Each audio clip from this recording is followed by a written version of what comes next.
Вие сте кой? Добър вечер. Аз се казвам Станислав Христос Христосков.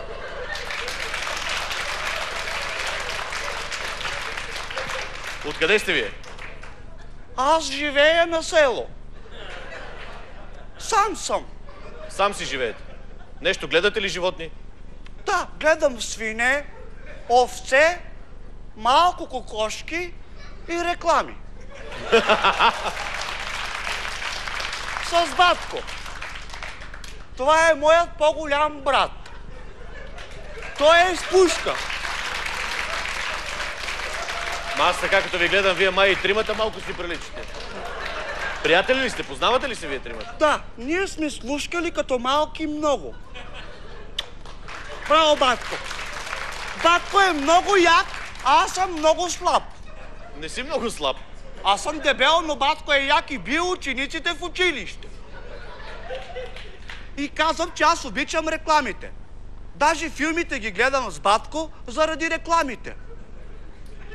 Това филм без реклама е като шоу без слави. Ма ако беше тук, щях да му го кажа. Защото кой дава парите? Кой? Не знам. Седни си, батко. Аз обичам... Извиняйте, батко ви ням ли е такъв? Що си мълчи само? Батко е, внимавай да не го ядоса, защото бие е лошо. Като малък ме е удрял и съм си падал на главата.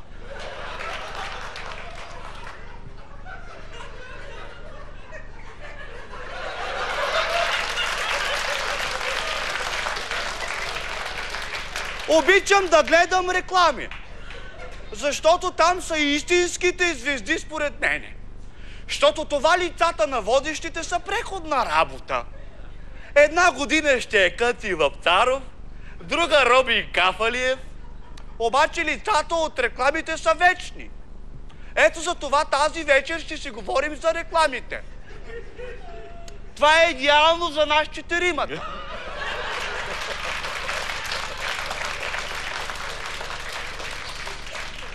Това трябва да бъде реклама. Нещо са ти косах. Това трябва да бъде рекламата според вас. Значи рекламата трябва да бъде кратка, ясна и разбираема. А сега какво е? Гледаш по телевизията реклама. В нея рекламират списание. Купуваш изписанието, а там реклама на магазин. Отиваш в магазина, а там се продават телевизори. Купуваш си телевизор, пускаш го и там реклама. Къде е изхода, уважаеми зрители? Къде според вас е изхода? Ами не знам. Рекламата трябва да казва истината. Какво е това? Мамо, защо имаме нова паста за зъби? Какво е това? И майката обяснява. Сега е с повече калци за по-здрави зъби. Заздравява венците. Това са глупости на търкалета. Имат нова паста за зъби, защото старата е свършила. Това детенцето много я е цвъркало. А шибните му два шамари да не църка така пастата. Нещо друго да ви дразни. Другото, което ме дразни, е некоректната реклама. Имаше една реклама на бира. Събират 10 капачки от бира и пътувай с нашите национали по футбол. Къде да пътувам? Къде? Те нашите класираха ли се? Класираха се на петелачовката. Христо Стоичков, ако гледаше реклами, трябваше да накара момчетата да съберат по 10 капачки и щяха да отидат на световното. Значи много се вълнувам какво ще стане с героите от рекламите. Трепери на тях като над малки прасенца. Ето, например, много ме е страх за Супер Любо.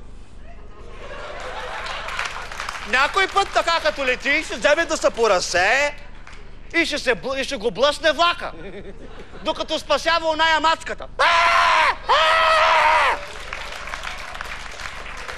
И за бай Вълчо се притеснявам. където е дошъл за нещо сухо. Ма като е сухо, мисля, че могат да го вкарат в затвора за неплатени данъци от късметчетата, дето ги събира в магазина. Много ме съмняват и хубавите хора от Павликени. Ще се окаже, че не са толкова хубави. Защото точно те ще го издадат, да знаете. Друга героиня от рекламите е това забавното на момиче, за което искам да се оженя. Кое е това момиче? Дето всички му викат "Чао, Мария! Чао, Мария!" Ма това е просто момиче, бе. Те и викат "Чао, тя идва." Това е просто момиче. Моля да му викаш "Чао", то да приижда. Не стига това, ми се настанява на стола и се хили като пача.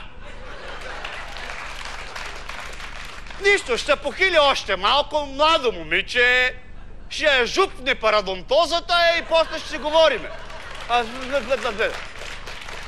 Като стана дума за момичета, не мога да разбера откъде ги намират тия мърли с пластени коси и с пърхот. Значи, докато пътувах насам, се замислих, така много се замислих, за да рекламира шампуан, жената трябва да има хубава коса. За да рекламира дъвки, жената трябва да има хубави зъби. За да рекламира сапун, тя трябва да има хубава кожа. За да рекламира чорапогашник, трябва да има хубави крака. Аз се чудя какво трябва да й е хубаво на жената, за да рекламира дамски превръзки.